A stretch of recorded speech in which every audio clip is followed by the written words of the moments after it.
बिथांमोना मा होलांनो नागिरदों रायजो राजानो मा होलांगोन लिडारशिप होलांगोन ना डेभेलपमेन्टनि खामानि होलांगोन ना नोङो फिउचार जेनेरेशननि थाखाय रिसोर्स क्रिएट खालामगोन बेफोरबायदि बिथांमोना बहा होनो हागोन बिथांमोना सम सम खौसेथिनि बाथ्रा खौसेथि बुङोब्ला माखौ बुंगोन बबेबा खौसेथि जागोन बिथांमोना खौसेथि थांनो नागिरबा बिथांमोनानो होख्लायफिनो डेभेलपमेन्ट जुदि खामानि मावनो लुबैदोंबा रायजो राजानि जुदि खामानि मावनो लुबैदोंबा फै जों खौसेनो पिपल डेभेलप जों खौसेनो फै ज' मावलायदिनि फै जों आखाइ हमलायबाय बिथांमोनाबो जों बिथांमोनखौ बरायगोन बिथांमोना खुनु लाजिनांगौ गैया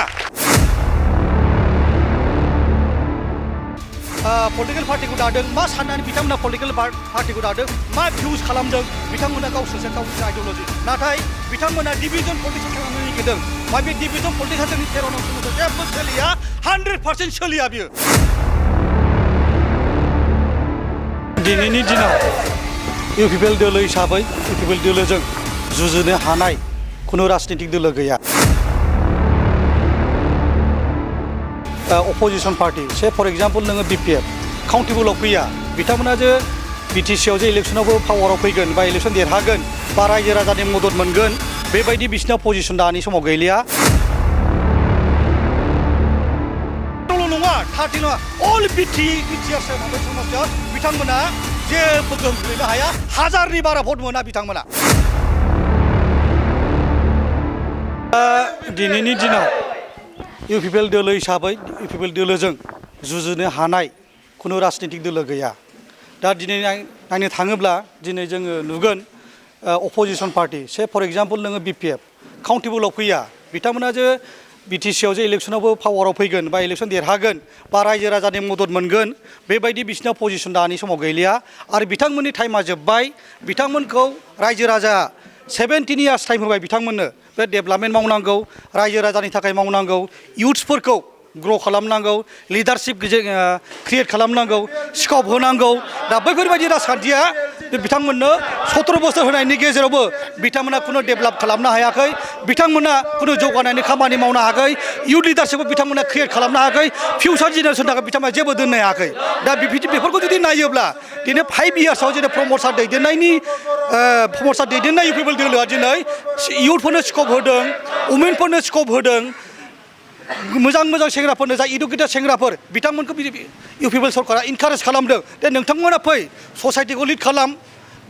इउपिपिएलआव जइन जा समाजनि थाखाय खामानि माव गावनो डेभेलप खालाम बेबायदि माखासे जोंनि इउपिपिएल सरकार बानायगासिनो दङ बेफोरबायदि डेभेलपमेन्ट खामानिया बै समाव गैयामोन बै समाव मुगैनाय गावजों मेगन सानाय सोरबा जुदि माबा मोनसे डेभेलप खालामनो नागिरोब्ला सोरबा सासे माबा मोनसे मावनो नागिरोब्ला ओरै बोख्लाय हरनाय मेगन सानाय बखिनाय बेफोरबायदि राजखान्थिया बांसिन जादोंमोन नाथाय इउपिपिएल दोलोआ बेबायदिया गैया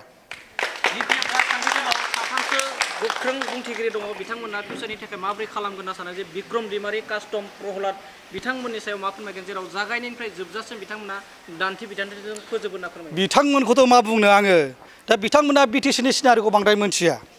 बिटिसिनि सिनारिअ बिटिसिआ मामोन बै समाव मामोन आरो दा माबायदि मावगासिनो दं 17 इयार्सआव जेसेबां डेभेलपमेन्ट जायाखै उइदिन 5 इयार्सआव बेसेबां डेभेलपमेन्ट जादों बिथांमोना बेखौ केलकुलेसन खालामाखै साननांगोन बिथांमोना सेन्ट्रेलि साननांगोन माखासे ओरैबायदि बाथ्रा बुङो जाय बाथ्राखौ माने हजम जाया जोङो फसायथावा नङा बिथांमोना सम सम खौसेथिनि बाथ्रा खौसेथि बुङोब्ला माखौ बुंगोन बबेबा खौसेथि जागोन बिथांमोना खौसेथि थांनो नागिरबा बिथांमोनानो होख्लायफिनो बिथांमोना गाज्रि बाथ्रा बुङो एखनबा नोङो नेगेटिभ खोथा बुङो दा बेफोरबायदि खौसेथिया बोरै फैगोन बिथांमोनानो खावलायो लिडार बिथांमोना ज' जानांगौ नाथाय बिथांमोनानो अपोजिसन बांसिन थानानै रायजो राजाखौ कनफिउज खालामो बेफोरबायदि हाबाफारि मावगासिनो दङ बिथांमोना जेबो बुजियाखै दिनै कास्टम बिथांनिखौनो बाथ्राखौनो बुं बिक्रम बिथांनि बाथ्राखौनो बुं दा बे हाग्रामा सानि बिथांमोननि माबा मोनसे रायजो राजा लुबैगासिनो दङ दिनै दिनाव जे मोनसे दोलोआ बा बर' रायजो राजा मोनसे दोलोआव ज' जानोसै जों दिनै ज' खौसे खामानि मावदिनि बिथांमोना नाथाय फिन खेबसे गेजेराव थांनानै आरो बेखौ बेले बेजे खालामनानै कनफिउज खालामना दोनफिनो दा बिथांमोननि डेभेलपमेन्टआ बबाव दा बिथांमोना मा होलांनो नागिरदों रायजो राजानो मा होलांगोन लिडारशिप होलांगोन ना डेभेलपमेन्टनि खामानि होलांगोन ना नोङो फिउचार जेनेरेशननि थाखाय रिसर्स क्रिएट खालामगोन बेफोरबायदि बिथांमोना बहा होनो हागोन बेखौ सानदोंना सानाखै बिथांमोना खालि नों कनफिउजिंनि बाथ्रा बुंबाय थायोब्ला रिग्रेटनि बाथ्रा बुंबाय थायोब्ला खालि नोङो बखिजायो बुंबाय थायोबा जेबो डेभेलपमेन्ट जाया डेभेलपमेन्ट जुदि खामानि मावनो लुबैदोंबा रायजो राजानि जुदि खामानि मावनो लुबैदोंब्ला फै जों खौसेनो पिपल डेभेलप जों खौसेनो फै ज' मावलायदिनि फै जों आखाइ हमलायबाय बिथांमोनाबो जों बिथांमोनखौ बरायगोन बिथांमोना खुनु लाजिनांगौ गैया बिथांमोना सानदों नामा जों इउ पिपलखौ बिराद बखिबाय जों इउ पिपलाव थांनो हानाय नंला जों थांनो मोननाय नंला जोंखौ बखिगोन रायगोन बिथांमोना बिदि साननो हागौ नाथाय जों इउ पिपला बिदि गोसो गैया जों गोसो गोरबै बिथांमोनखौ बरायो दिनै फै दिनैनो जों बिथांमोनखौ बरायगोन गाबोननो खामानि मावनो सुबिदा जागोन लगे लगे जों खामानि मावनो सुबिदा जागोन बिथांमोनखौ खुनु बिथांमोना गिनांगौ गैया नासयजागोनखौ साननो नाङा बयबो फै जों इउ पिपल जयैनो जों खामानि मावनि बिटिसि डेभेलपमेन्टनि थाखाय बे समाव कास्टम बसुमतारी बिथाङा गोदोबो 60टा गामिया बिटिआरआव सनितपुर बिश्वनाथआ मालाब्लाबो हाबा होनना बुंदोंमोन फिन आरोबाव बिथाङा मोनसे गोदान बाथ्रा बुंदों जे 60टा समष्टि जानो गोनां बाथ्राया मालाब्लाबो जाया होनना बुंदों बिथाङा कनफिउसआव दङ दा आन्दलना बिटिसि रायजो हिसाबै साफ्रोमबो रायजो राजा बिटिसिनि रायजो राजा नों बिथांमोनानो बयबो लुबैदों दे जोंनि बड'लेण्ड ओनसोला एसे देरलांथों बिथांमोनानो अबसन होयो बिथांमोनानो अबसन होबाय थायो दिनै जोंहा दिनै रायजो सिनेमा एरनायाव मा लस दं बिथांमोना अबसन होबाय थादों दिनै जों खौसे जानानै जुदि जोङो प्रेसार होयोब्ला खावलायोबा मानो होआ जानो दिनै नों सनितपुर जिल्ला हाबबाय नङा गफुरनि एरिया हाबबाय आरो 60टा समष्टि 60टा समष्टि जायो मा मिनिं दं बिथांमोनानो बार बिथांमोना बुंबाय थादोंमोन सानसे समाव हाग्रामा मुलि बिथां साराबो बुंदोंमोन जे मालाबाबो सिमा बारायनाय नङा नाथाय दिनै रोखा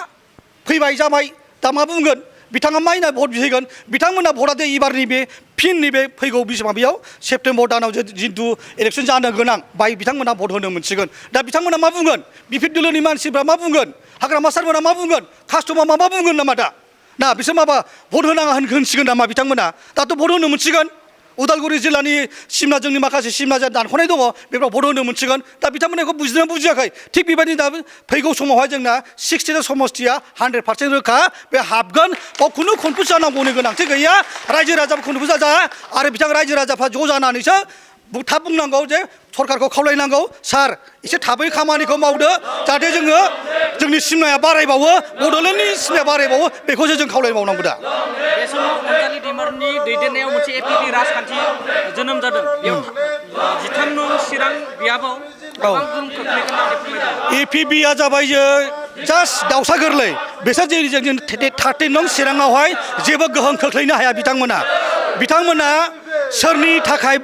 पलिटिकेल पार्टिखौ दादों मा साननानै बिथांमोना पलिटिकेल पार्टिखौ दादों मा भिउस खालामदों बिथांमोना गावसोरनि आइडियोल'जि नाथाय बिथांमोना डिभिजन पलिटिक्सआव खालामनो नागिरदों मा बे डिभिजन पलिटिक्सआ जोंनि 13 नं समाजाव जेबो सोलिया 100% सोलिया बियो आरो जोङोहाय 100% सोलिया आरो जों देरहागोन बिथांमोना जेबो गोहोम खोलैनो हाया आरो जोंनि 13ल' नङा 30 नङा अल बिटिआर माबा समस्थियाव बिथांमोना जेबो गोहोम खोलैनो हाया 1000नि बारा भट मोना बिथांमोना